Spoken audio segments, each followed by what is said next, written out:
Rainbow Family Life Stories by Jodey Bateman. Interviews with Rainbow Family of Living Light folks conducted between 1977 and 2008. Scanned in 2018. Jodey Bateman may be contacted on Facebook, 04.K.Garrick1, to build a mass movement. Introduction by Jodey. Interviewed at the Rainbow Farm in 1981 and 1987. Garrick is constantly in a whirl of activity and usually has very little time to spare. At the Oregon gathering, he said he only had time to answer 7 questions about his life for this book.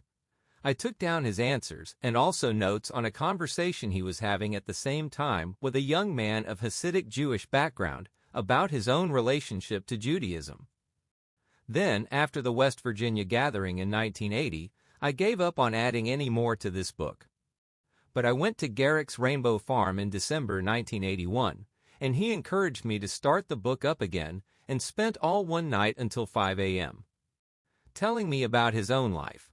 The first half of the story here. Garrick was involved to some degree in his parents' radical activities in childhood, in contrast to Michael Bear and Jason, who were only barely aware of a radical tradition in their families. He has tried to apply those radical values in his relation to Rainbow Farm, the community that has grown up on land he bought in Oregon. I visited Garrick there at Rainbow Farm in August 1987 to get the final half of his life story, and much of it concerns Rainbow Farm and how to apply radical values to the problems there. As I say in the introduction, the communes that survive a long time tend to be those built around a powerful leader who is accepted as the spiritual teacher, like Stephen Gaskin or Love Israel. Garrick, because of his values, has refused to try to set up any such personality cult around himself, and he would probably be laughed at by many Rainbow people if he tried to.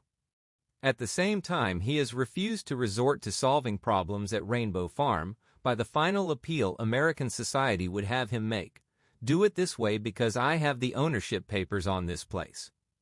See, for example, how the problem at the farm with the Philly crew was worked out. Rainbow Farm has lasted without a personality cult just as long as Stephen Gaskin's or Love Israel's communities. Garrick now spends most of his time in New York, and the flood of visitors that was once at Rainbow Farm is now a trickle, yet it has continued as a productive community with an effect on the surrounding rural area.